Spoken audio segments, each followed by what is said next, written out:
It's Treat Yourself Day. So what did you splurge on? Hi, listeners, and welcome back again to Easier with a Friend. We're friends who like to shop and discuss any great purchases we found recently. Once again, this is Chi. And this is Elaine. And we're doing a fun episode today where we thought we'll talk about 5 items we no longer buy and 5 we splurge on. Yeah, our buying habits have changed over the years, so it's always fun to share any good finds we've gotten recently. Now, we know everyone has different spending habits and prioritize different things, so it's fun to, compare notes sometimes. No judgment if your spending habits are different than ours. We're just here to have some fun today. So getting to it, Chi, how do you shop these days? I mean, do you go to the mall? Do you shop on Amazon? What do you prefer to do?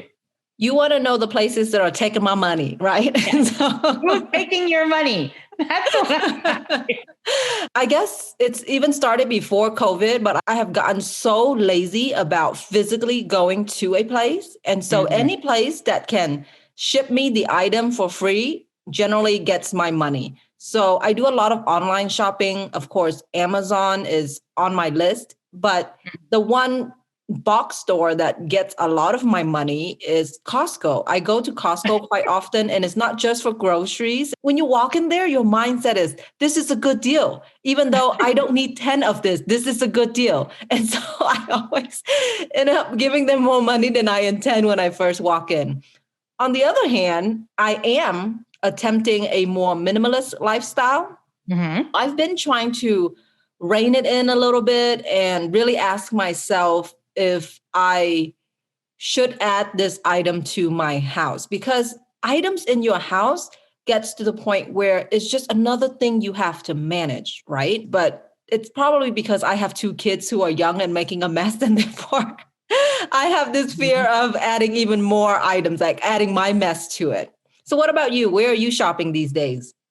Well, just a note on that. I totally feel that minimalist thing. I've been saying that I want to live a more minimalist lifestyle for probably a few years now, but I'm beginning to develop a secret fear that I'm actually a closet hoarder.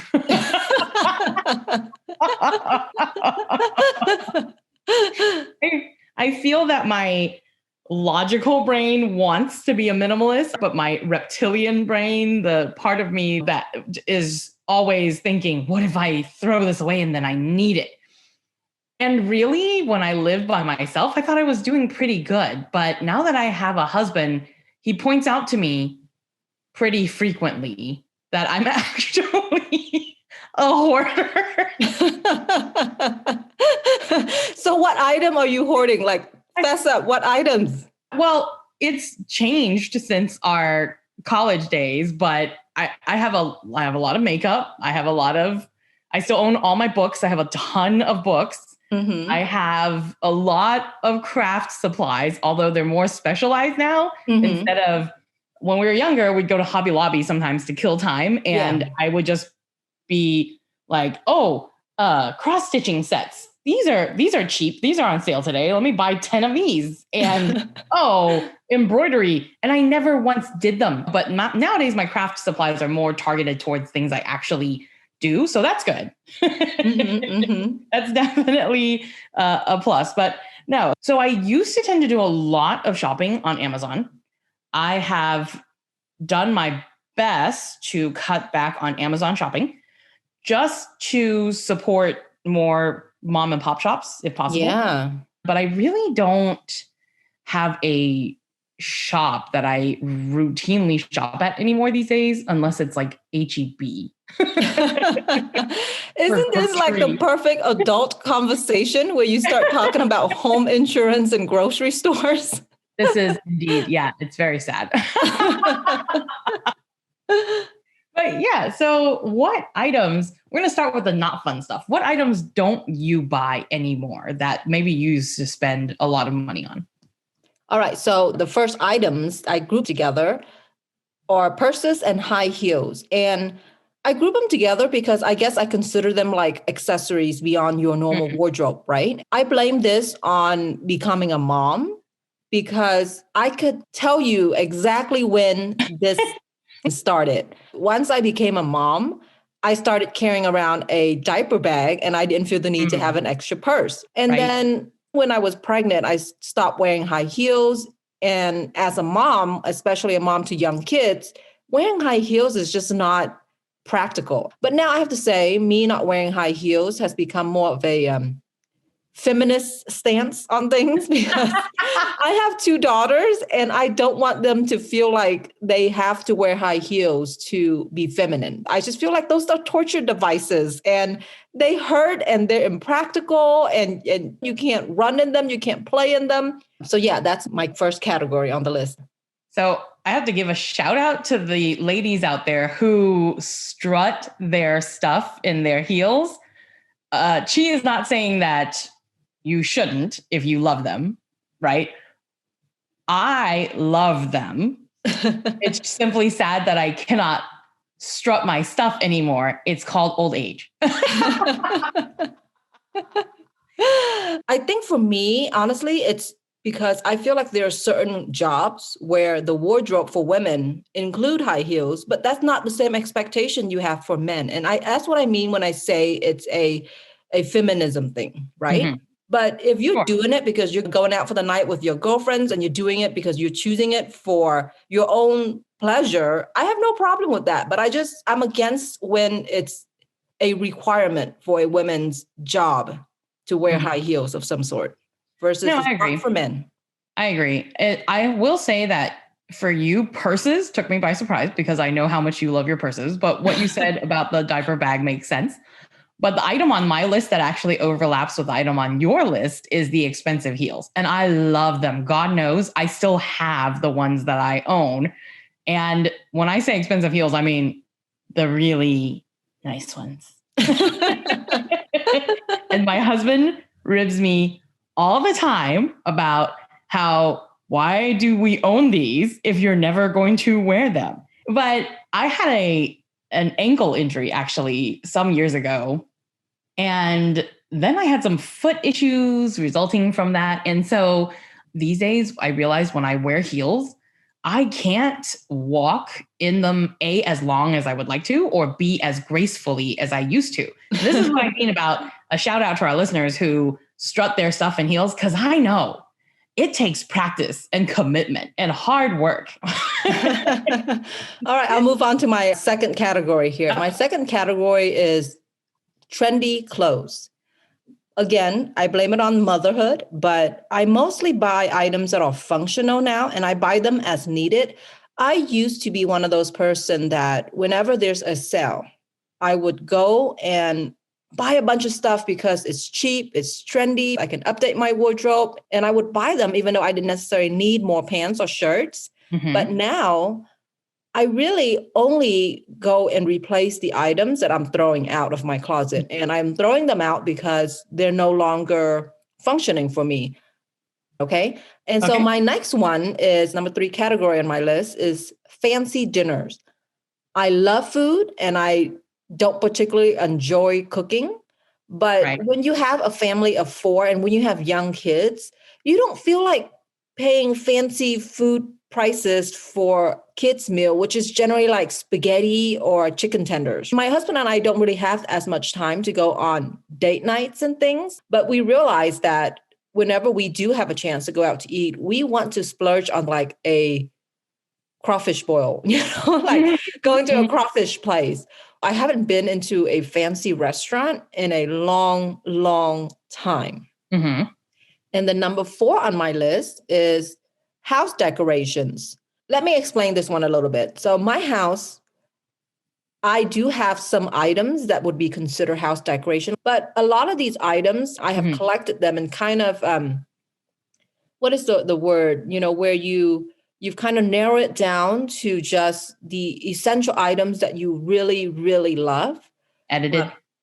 Yeah. My house isn't very... I'm doing the minimalist thing. And it's just one of those things I no longer splurge on. Although it's so tempting when you go to Target. Like Target is such a trap when it comes to this. They have the cutest things. And then the last one on my list, as far as items that I no longer buy, is that I no longer get many petty, and now I started cutting my hair because of COVID. Oh God. And I have to say, to be completely honest, I have the typical Asian hair that is very easy to manage. It's truly wash and go. I do agree with that. Yeah, it doesn't look styled or fancy, but I can very much cut my own hair and it still looks fine. It's not an area that I have had to spend a lot of money on. And I completely acknowledge that. And I also cut my kids' hair because they're just little kids. And I used to cut my husband's hair too, but he has decided the opposite. He's now going back out to get his hair cut after an incident we had with me cutting his hair. So, oh God. But yes, that's my list of 5 things. Okay. So, I mean, my list, the only thing I think we double up on was like I said, I don't spend money on the expensive heels anymore. But I also don't find myself buying plasticware or Tupperware anymore. I used to get plasticware a lot. So environmentally speaking, I'm a big recycler. The best way to help the environment is really not to use it.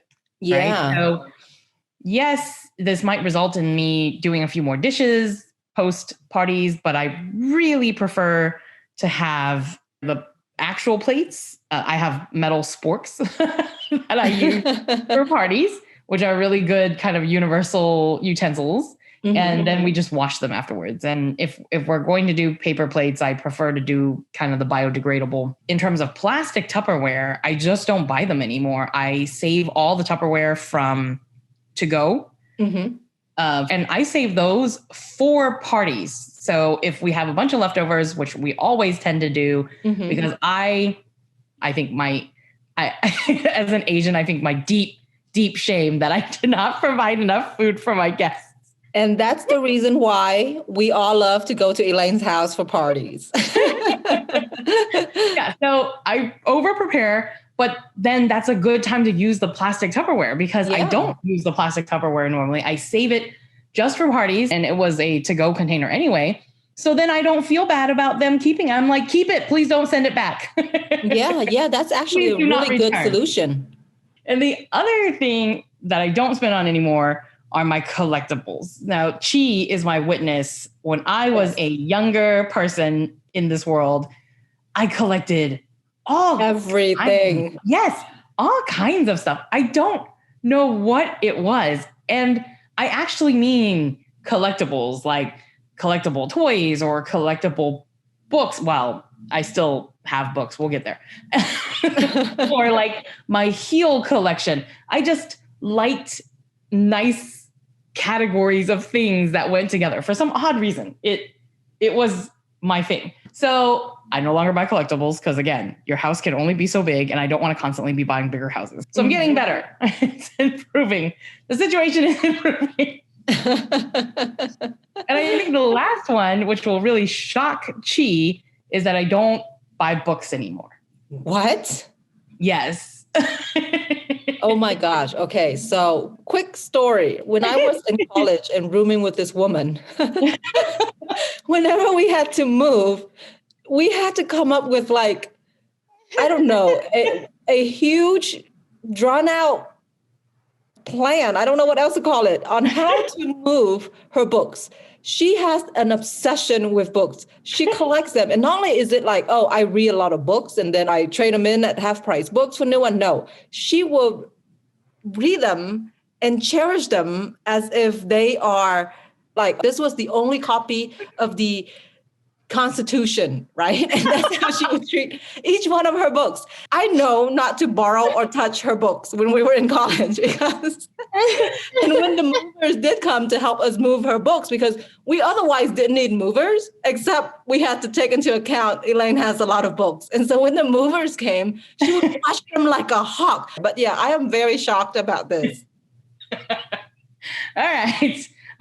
So it doesn't mean I don't read them anymore. And she's right. My books were my most cherished and most invested in collection. The last time that we moved into this house, I had probably about 50 boxes of books So that's that. I no longer, I limit my book purchases now to digital books. So I guess I still do buy them, or I'll go to the library, or they do online book rentals, or check out borrowing these days. So all of that is a good way to get your reading fixed in, yes, without the book thing. So that's a good tip. Anyway, so items that you still splurge on. You want to go first with these, since I went first with the no spend? Yes, because I have one that is the exact opposite of what you no longer spend on, which is food. You said you don't spend on fancy dinners. That's all I spend on these days. not necessarily fancy dinners. And I know what you mean. So you're saying that I don't splurge on fancy dinners, but I still do spend on food that we enjoy. But I still do splurge on, I guess, what people would consider to be a fancy dinner. Not necessarily just for date night, which we do have date nights, which we like to go out somewhere nice, but also just because I really do love the food at that particular restaurant. And I think it mostly honestly applies to high-end sushi, because that is just not something you can easily make at home. I mean, if you're really wanting some high-end, fresh from the sushi bar where the rice is still warm like it's supposed to be kind of sushi, it's really hard to achieve that at home. I would say nearly impossible for the fish to be that fresh.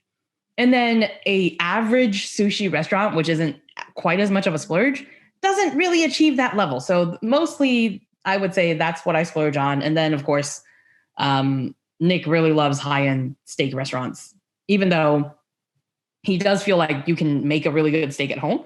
But I think it's more for the ambiance. He likes to sit and have that nice dinner and, get served. It's an enjoyment more than just the food. So that's one. And then I have one that I'm sure we double up on, which is because we just talked about it, which is jewelry. And I wouldn't say I splurge all the time on jewelry because it's very expensive. It's a very expensive splurge. But I do have a few pieces of jewelry that I'm constantly kind of eyeballing. I guess I love window shopping for jewelry more than anything because it takes me a while to make the decision to take the plunge. Yeah. But I do like to look at it sometimes just as an enjoyment, as a hobby. But I would splurge on it. And then, of course, vacations. I'm sure we probably double up on this one as well. Mm-hmm. We both love to travel. I think trips, experiences these days are what I think is worth my money. On the one hand, I really believe in working hard and saving your money so you can live a good life when you retire and not be poor and dependent on state care.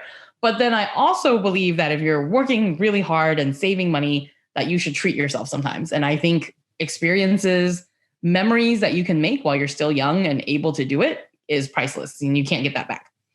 And then high-end face care because I'm getting older. And I don't necessarily mean Botox and stuff. Not that I wouldn't do that. I would. I just haven't necessarily routinely started doing that level of facial care, but I'm sure it's coming.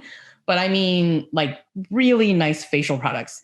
And I don't willy-nilly buy them because some of the face care products are really expensive. So I really make sure, like, I read a ton of reviews and do a bunch of research before I think Elaine does do a lot of research on face care. And that's the reason why when I'm lazy about doing those type of research. And so every time I need a new product, I always go to her and be like, what are you using these days? So yeah, Elaine's my go-to person for skincare product reviews. Oh, I appreciate that. And then finally, of course, my dogs, because dogs. And I don't unnecessarily splurge on them because I do think that some of the things that humans buy dogs, I'm not into. And if it brings you joy, great. But my dogs hate clothing, and I don't necessarily want to do things that make them sad. Oh, yeah. But I do tend to have this habit to scoop up dog toys wherever I see them. If I think they're cute, I do invest a lot mostly in their food, because I feel like good quality food leads to better health, probably leads to less vet bills over time. So that's really more what I splurge on for them more than anything else is just their health and keeping them happy. So, and that's my 5 items I splurge on. What about you? Yeah, we do have some overlaps. I'll start with the biggest overlap we have, because I think we feel we're like kindred spirits when it comes to jewelry. Okay. We understand that you can have a love at first sight experience with a piece of jewelry or with a beautiful ring or a beautiful diamond versus other people. I have a love at first sight experiences with jewelry all the time. Yes. So I'm going to blame this one on my metal allergy. My husband always says I'm lying, but it's true. I have a metal allergy. It's legit. When I wear sunglasses or glasses, I have to buy the plastic frame because almost all metal frames would irritate my skin. And so I really don't own a lot of jewelry for that reason. If I didn't have a metal allergy, I can imagine that this love I have of jewelry would have gone out of control by now, because I would be able to buy just almost anything. You know, I'm not just talking about expensive jewelries. I like jewelries in general. I see bracelets, I see earrings at Target, at the flea market, and I'm like, ooh, it's so cute. It's so pretty. But I know I can't buy them because of my metal allergy. But I do love the few pieces that I buy. And because I have to buy them in the more expensive metal so that I won't be allergic to them. The most recent addition I got to my collection, my husband helped me design a necklace that has my girl's name, my 2 daughters' name inscribed on them. So that's an example. I can vouch for Chi because we've been lifelong friends. The metal allergy is real, Tony. It's true. She does have an allergy to almost all metals. So I think when I was purchasing, she was one of my matrons of honor and I was purchasing gifts, I was like, must make sure that this will be something she can actually wear. Anyway. Yeah, I appreciate that. And then the other thing you and I overlap on, and again, we feel very similar about this, are vacations, because it's the experience, it's the memories you're creating. And it's a one time where like I am in charge of my family's budget. And so I do watch the budget for us. But when we're on vacation, I really let go of that. Let's go travel. Let's do all of that. So I definitely put priority in terms of my money towards vacations. Mm-hmm. And then the other one that I finally had to come to terms with after a little bit of self-searching is that I tend to buy new electronic and specifically new cell phones. Okay. I don't need it. The phone is still perfectly functional when I upgrade, but I tell myself, well, I use my phone for everything. I use it really to replace my computer for the most part.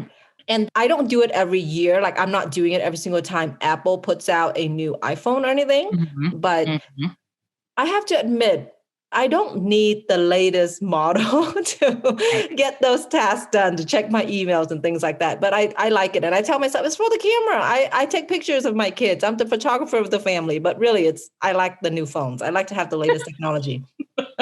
Yeah, I admit it. Okay. And then the other one that is a very, I guess, millennial avocado toast situation that you always hear about when you hear people talk about finance tip, but I splurge on is Starbucks coffee. So, okay, I don't do it every day, but I would have to say every week, every other week. And it's usually on a day where I know I have a lot of chores I need to get done. And it just makes that day go a lot easier because you feel like the coffee give you that extra energy and it's like a nice treat. And so it just makes that day that you know is going to be physically challenging or even mentally challenging, it just makes it a little bit easier. And so I like to treat myself with Starbucks. All right. But not all the time. I think we're going to give you a pass on that one. You just said you get it once a week. So I don't know that I consider that a splurge item, but all right. Well, you know, if you are following any kind of financial advice, it's something that you could do at home for a lot cheaper. And so I think that's why it's a splurge, right? Because I could easily make my own coffee and it will still give me that caffeine effect, right? This is true, but I think for the financial advice, they mean if you're buying coffee every day or twice a day, hey, you can make it at home and it's only 10 cents a cup when you make it yourself. I don't think they mean, hey, if you buy yourself a coffee once a week, save so much more money. This is why we have these conversations, so that you can lessen the guilt I feel about my every other week Starbucks trips. No, yeah, I think I'm gonna go ahead and wave the magic wand and say that should be guilt free, because my gosh, like once a week, I hardly consider that to be a splurge. I don't have a coffee habit, but bless you. So I think you're fine. Okay. My last one is kind of, I guess, similar to Elaine's, is that I spend money on my kids. And I mean, it comes with the territory of parenthood, right? Mm-hmm. But what I mean is that when my kids, for example, have something at school like, hey, tomorrow is wear tie-dye shirt day, and they don't own a tie-dye shirt. And even though I know that it's like a optional participation, Mm-hmm. I will go out and buy my kid a tie-dye shirt because I want her to participate. And it's one of those things too, where she'll be fine if she didn't participate. She's not going to cry about it or act like a spoiled brat about it. But I think it stemmed from my childhood, where my parents were definitely not well-to-do in terms of having enough extra in the budget to be able to just go out and buy me a tie-dye shirt for participation or anything like that.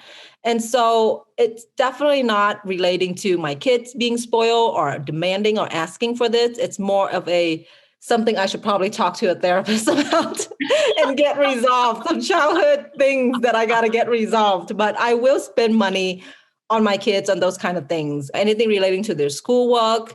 I don't mind getting them new backpacks, even though their old backpack may not be in need of replacing. Just things in that category of my kids. I tend to be a lot looser when it comes to the wallet. Okay. And I think that's all, again, totally okay. It's kind of like the dogs, it's a category that you want to do to help them make it more comfortable, help them live a better life. I think that's all okay. So that was fun, but we've reached the end of Easier with a Friend today. Thanks so much for tuning into the podcast. If you've enjoyed this episode, remember to take some time to reach out to a friend today. Remember to subscribe to the podcast so you won't miss any new episodes. Follow us on Instagram at Easier with a Friend, on our Facebook page, Easier with a Friend, or email us at easierwithafriend@gmail.com.